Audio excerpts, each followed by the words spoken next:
And tech giant Intel has issued an apology to China. The company made statements about forced labor in the Xinjiang region, which met with backlash on Chinese social media. NTD's Juliet Song reports. An apology from U.S. tech giant Intel is going viral on the Chinese internet. A related hashtag has attracted over 300 million views and over 100,000 discussions. Intel apologized for making statements regarding forced labor in China. In a letter, the company told its suppliers to not source goods from China's Xinjiang region, citing concerns of forced labor there. Xinjiang is located in northwestern China. It's home to 12 million Uyghurs, a predominantly Muslim ethnic minority. Washington says Beijing is committing genocide against them through slave labor, mass detention, and forced sterilization. Beijing denies rights abuses in Xinjiang. Inside China, Intel's letter sparked massive controversy. A Communist Party tabloid says Intel bites the hand that feeds it. China is one of Intel's largest markets. The company made a quarter of its sales there last year, over $20 billion.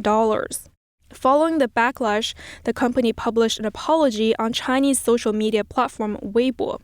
It says, although our original intention was to ensure compliance with U.S. laws, this letter has caused many questions and concerns among our cherished Chinese partners, which we deeply regret.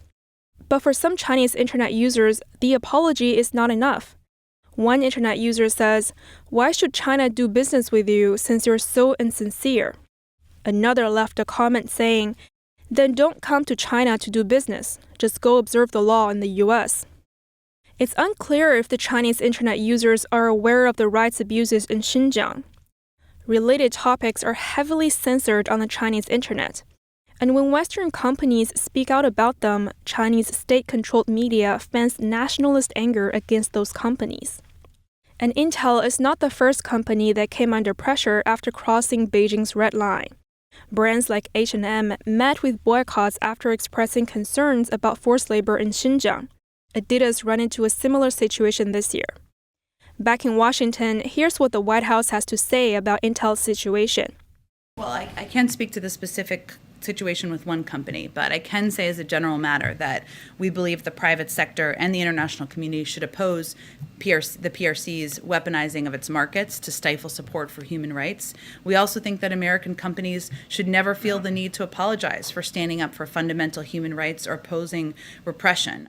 Saki goes on to say that in reality, companies that fail to address forced labor in their supply chains face serious legal risk, not just in the United States, but in Europe and other regions of the world. Juliet Song, NTD News.